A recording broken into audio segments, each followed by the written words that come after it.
संत शिरोमणि गुरु रविदास जी महाराज की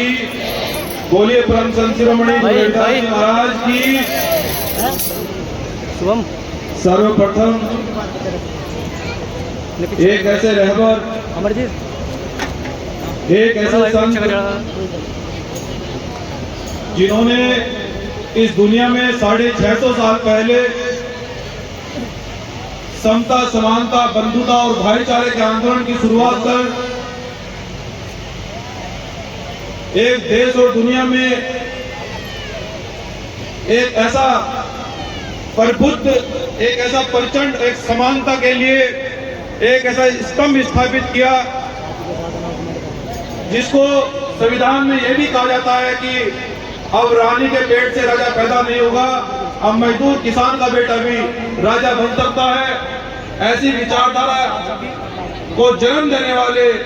और पूरी दुनिया में शिरोमणि की उपाधि से नवाजे गए परम संत शिरोमणि गुरु रविदास जी महाराज जी के चरणों में कोटि कोटि नमन करते हुए और उनकी विचारधारा को पूरी दुनिया में, पूरे देश में आगे बढ़ाने वाले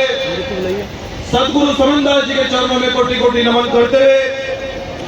और यहाँ पर गद्दी पर आसीन आचार्य गौरपाल जी महाराज जी के चरणों में कोटि कोटि नमन करते हुए और मंच पर उपस्थित सभी हमारे संत और महापुरुष, आप सभी के चरणों में मैं छोटा सा सिपाही और छोटा सा सेवक होने के उद्देश्य से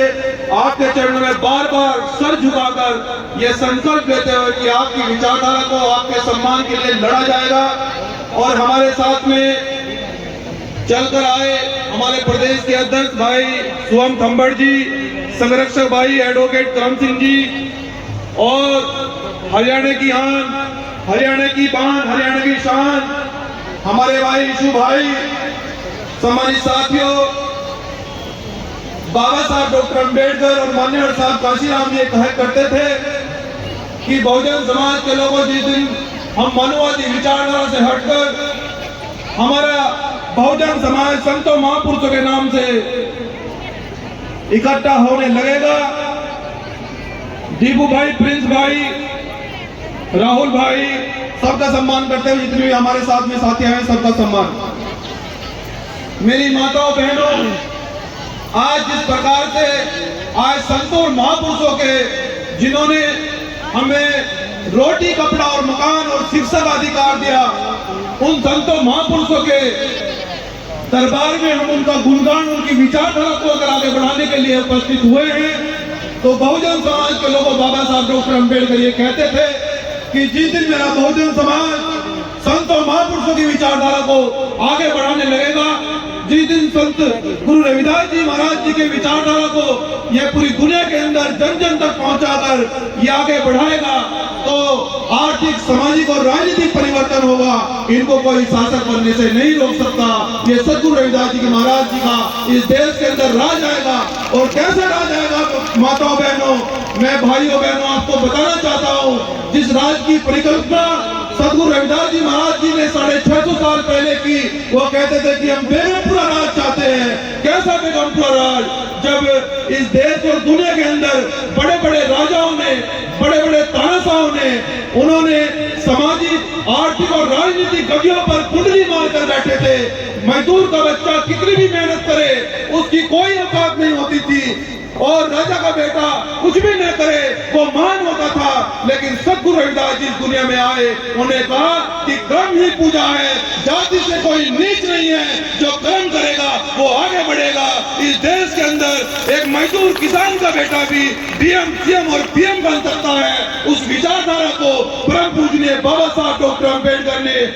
सन 1950 में संविधान लिखकर उस विचारधारा को आगे बढ़ाने का काम किया। तो माता बहनों, अगर हम इस समाज का उत्थान चाहते हैं, अगर हम इस देश में सदगुरु रविदास जी महाराज बेगमपुरा का राज चाहते हैं तो माता बहनों, मैं आपके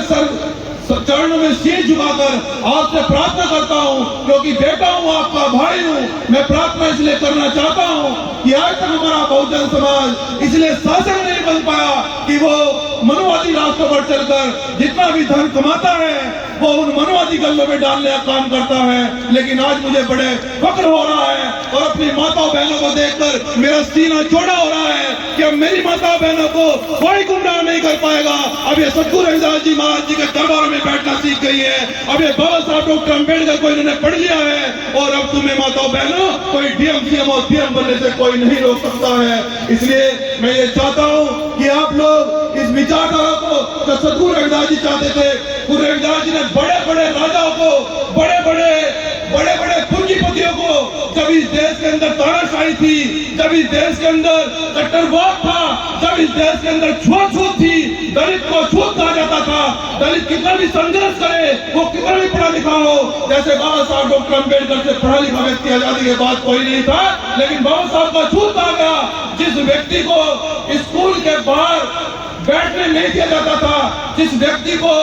क्लास में नहीं बैठने दिया जाता था, उन्होंने गुरु रविदास जी की विचारधारा को आगे बढ़ाकर देश का दास्तूर लिखने का काम किया, देश का संविधान लिखने का काम किया। और जो राजा जो तानाशाही दिखाते थे, उनका ऐसा इलाज किया। और बाबा साहब ने कहा कि ये मेरे बहुजन समाज के लोगों, मैं तुम्हारे लिए ऐसी व्यवस्था करके जा रहा हूँ। सतगुरु रविदास जी फूले साहब अम्बेडकर की विचारधारा को इस संविधान में, इस देश में प्रचंड रूप से आगे बढ़ाकर जा रहा हूँ। आज के बाद रानी के पेट से राजा पैदा नहीं होगा, मजदूर किसान का बेटा भी राजा बन सकता है। इसलिए आज हमारे समाज में डीएम भी है, सीएम भी है, पीएम भी है। बहुजन समाज के लोगों, अगर हम इस परिवार की उन्नति चाहते हैं, इस बहुजन समाज का शासक चाहते हैं, तो मुझे